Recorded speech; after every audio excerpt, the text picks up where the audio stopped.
what's going on, friends and family? My name is Skylent, and not too often have I played a grindy game. I used to play a lot of, Dynasty Warriors back in the days, a couple other, dungeon diving action RPGs, but generally I stay away from highly repetitious games. I like to one and done. I like those big epic episodes, and I like the climaxes, and I just like to run through a game.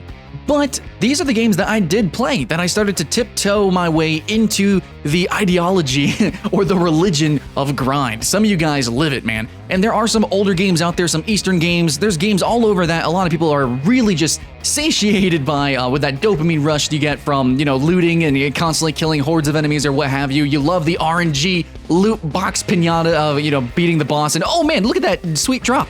I get it, guys. You love it. Me, not so much, but these are the games I dip my toes into, and I'm starting to maybe get it. I'm going down the rabbit hole, so go with me, guys. Top 10 games to grind.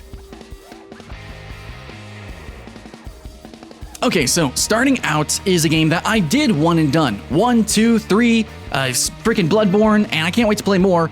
Dark Souls, I'm gonna mainly focus on here though. Dark Souls did just get a re-release, a remix, a remaster, whatever. I think it's a good game to actually grind in. Some people would say that it's a one and done game, which I did one and done, but this was a game that I actually started to replay, and I almost never do that, guys. This is a game that you can actually replay, redo, remix. You can actually redo a lot of characters, change around different archetypes. It's really fun for speedrunning too. Even if you're brand new to speedrunning, a lot of people will just watch you. You get tons of views on Twitch, man. So you can really jam to Dark Souls, and to a lesser extent, Bloodborne. I really think Dark Souls 2 has like a huge variety of starting, but basically Dark Souls is a great game that, yeah, you can just play it. Most of the games on this list, you can just play it, and then, you do what it does best. Fight the bosses, finish the game, whatever. But Dark Souls also has a great deal of replay value, and there are proper RPG mechanics in here which can be gamified, and of course that means grinding. There's actually just tons of it's a series on YouTube of people just grinding away at different builds, grinding away, speedrunning, a lot of stuff. You can kind of bend what you define as grind, but I think starting out the list, I wanted to start with this type of grind, a more repetitious, restart the game over and over type of grind with Dark Souls.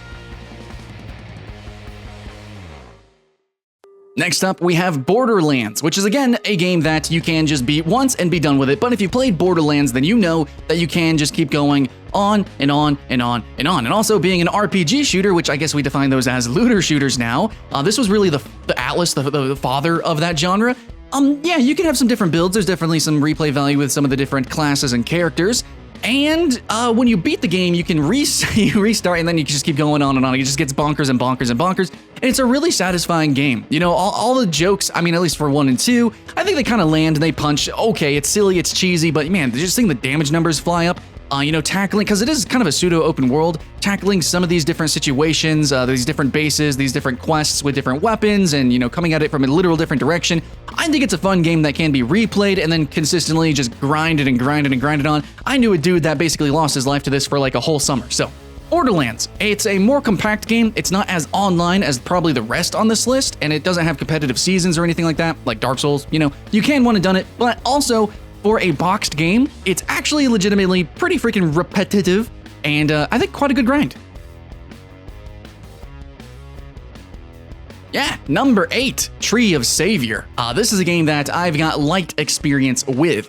However, Tree of Savior, I know I know some of you guys are gonna be like, oh, well, Ragnarok really should be on this list. Guys, I can only tell you my personal experience, okay? Now, I didn't really play Ragnarok, but Tree of Savior, I did jam to a little bit, and I think it's a gorgeous game. I just think that it really emphasizes the grind, maybe to a point where it's a negative, but hey, in a top 10 games about grind, I'm probably going to mention one of the grindiest games out there. Tree of Savior is a pretty interesting game. I think that when it comes to mobile, especially, is probably going to be legitimately like a decent game, but its launch was weak. And I think some people said the game is a little bit more appropriate now. It's starting to find its home now. And that's going to be for the grindy dudes. If you like grinding, checking out lots of different classes, and apparently there's like a lot of branching stuff you can do with it. Some interesting things that happen, but basically it's going to be very, very grindy. So lower on the list, despite me really liking the mechanics, really liking the characters, I like some other things in some other games better, so I'm going to rank them higher. But for people who just want to grind, who want content to consist, well, if I could say it more, like I will, I probably have a counter of 100 already. If you want stuff to grind, which grinders do, well, you can grind in Tree of Savior. Next up on our list, we have RuneScape. Now, RuneScape is a game that I actually rage quit live. I was doing a full review, okay? I was streaming it, and I was like, you know what? This grind is boring. But here's the thing, guys. I have to try to be objective with these lists. So even though I personally found the grind boring, it's not as action-packed as basically everything else on this list, but there is something to it, especially when you're grinding out in the wilderness. I really do appreciate some of the other aspects of RuneScape as well, like the questing, because those are kind of integrate with the grind a little bit, and it kind of depends on the version of RuneScape that you're playing as well, because there's a couple, and it's coming to mobile, so like mobile games are really fun to grind too. I think it could be acceptable, old school RuneScape on, mobile. Anyways, RuneScape is a game that you will see consistently very high on Twitch. And if you play it like a social game, if you play it like a game between, matches in a MOBA, if you play it like a game that you can just kind of jam to and do other things while doing it, I think a lot of people looking for a grindy game are looking for a game like RuneScape, so I have to put it on the list, and I know pretty higher.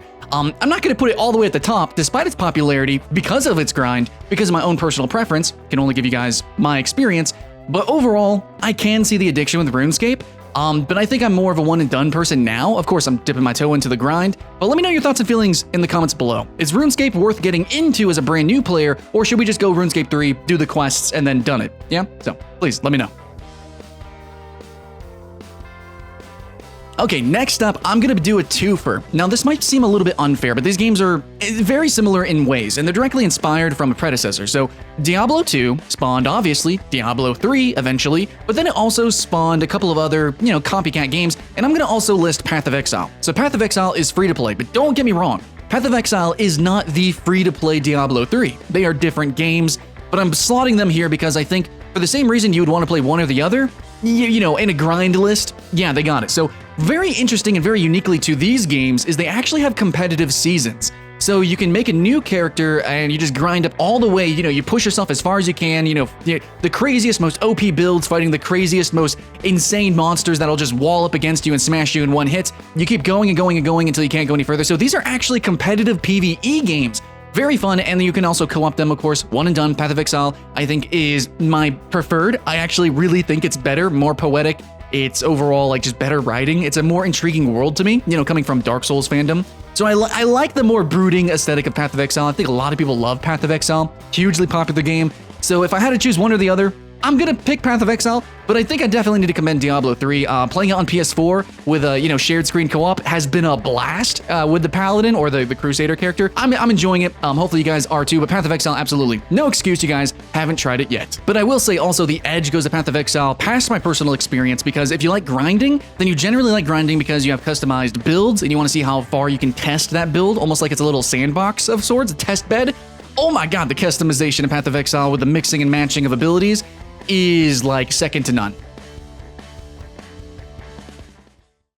All right, yeah, next we have Albion Online. This is a proper MMORPG sandbox style. Think RuneScape, but without the questing.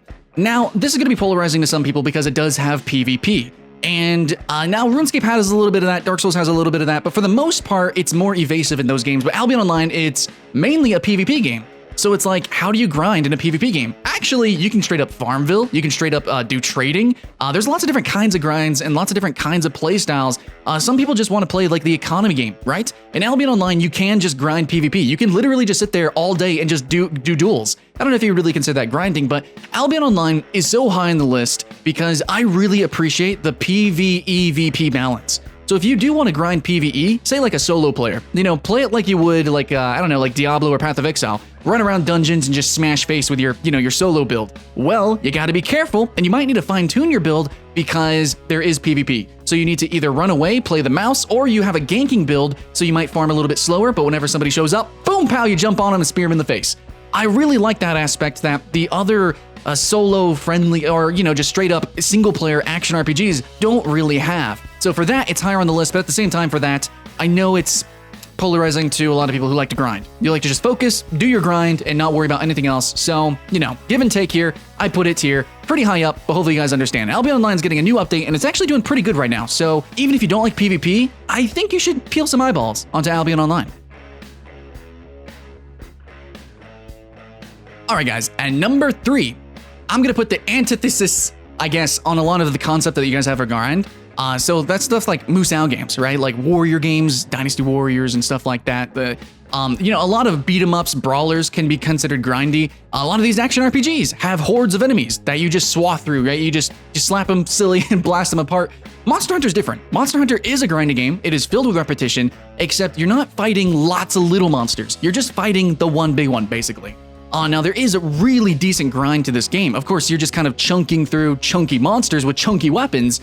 So it's very different, and I think it's really good to have on like your gaming palette, your daily diet of grind. Maybe you should have a game that has, hordes of enemies, and then maybe you should have a Monster Hunter that you log into daily. I think it's a fun game. It can get tiring. The hunts can go on for like 40 minutes.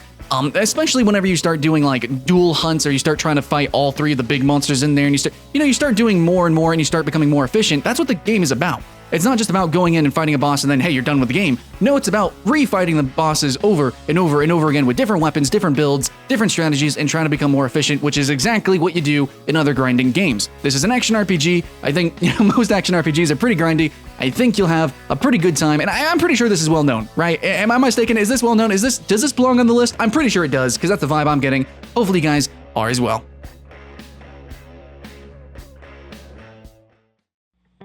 Now, our number 2 is a game that really opened my eyes to the concept of grinding. Now, Dark Souls was like, okay, I can see why people do this, but Black Desert Online was like, okay, now I am doing this. I was stuck in it. It sunk its teeth into me. And I started out with a Tamer, I had fun with that, and then I switched over to, Dark Knight, and I started playing all these different classes because they're so beautiful. The action combat is so insane. The combos are pretty unique and interesting. I love the mechanical feel of the game, and that's something that you're going to hear a lot when people talk about grinding games, is that it makes their brain feel good. It just feels good to play a lot of these games. Now, a lot of that is just chemical reaction. It's the reward center lighting up. But with Black Desert Online, it literally viscerally feels good. I think especially when you play the Striker or one of the more mobile classes in this game. And I also have it number 2, a little bit higher up, just like Albion Online, because I do like PvP. So this is a grinding game that does incorporate PvP. It's not number 1 though, because of that. I understand, some of you guys hate it, I get it. So it's number 2, but this is a game that has a lot of different kind of grind as well, just like Albion, with trading grind, you have monster grind, more monster grind, and did I say monster grind? Because that's what you're going to be doing a lot of. But there are some other things you can do. It is a pseudo sandbox. There are some other options. There's economy grind. You do actually have this sort of enterprise thing that you can do. There, you can build ships. You can do crafting, and there's a couple of different things that you can do that I kind of appreciate. But yes, for the most part, you play it because it looks beautiful. It's got crazy action combat. It's open world PvP. So there's always that kind of to worry about, just a little bit. It's really not as intense as Albion. Don't worry about it. But it is there. It's a flavor. I think it's nicely added. You can join some guild wars and the monsters. Tons of monsters. It's super arcade. This is not an immersive game whatsoever. You jump in and you're gonna just slay, dude. You're gonna go full berserk and just slaughter so much. And it looks good on screen and it feels good from your hands, the fingertips, all the way to your tongue. I'm telling you, man, Black Desert Online can taste pretty good. All right, guys, but number 1, you didn't see it on the list yet, so you knew it was going to be number 1, and that is going to be Warframe. Now, Warframe is grindy because that's based on design. That's how the game had to survive. It had to create a very repetitious and grindy game to kind of be created. If you guys watch the No Clip documentary, you know what I'm talking about, or if you played from alpha like I did. But now the game has gone into more of a cinematic experience, like we're actually getting cinematic quests and things. So don't worry, Warframe isn't just for grinders, but like 80%. And you're gonna transition into the grind eventually. It's gonna force you. You have to grind in this game.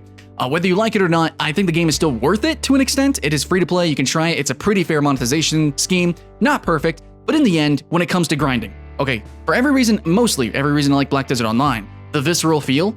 Oh my freaking god!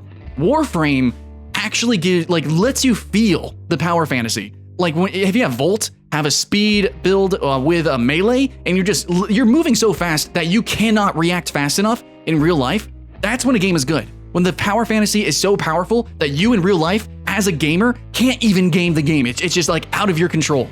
That is how good Warframe is. It is so fantastic. Literally, the power fantasy is insane. It's actual insanity.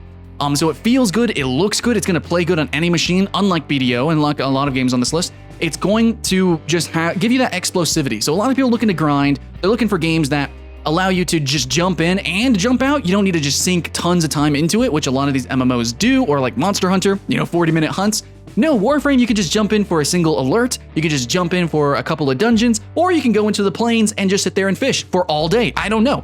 There is a really good mix of different kinds of grinds and a good mix of different timetables for Warframe. And oh my god, yes, it's going to keep you coming back with those alerts. It's going to keep you coming back with those daily events, those daily mostly daily, weekly updates, episodic stuff coming in, new content, always new toys to grind. And that's what's beautiful about Warframe, is it's a toy box. We're getting new boxes now, hell yeah, but we get tons of toys. New Warframes, new guns, always something to grind for, always something to be rewarded with.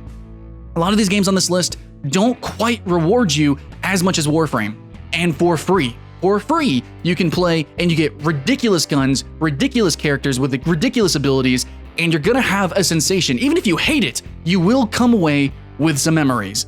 And if you like those memories and you wanna keep making more, Warframe has always got some grind to grind.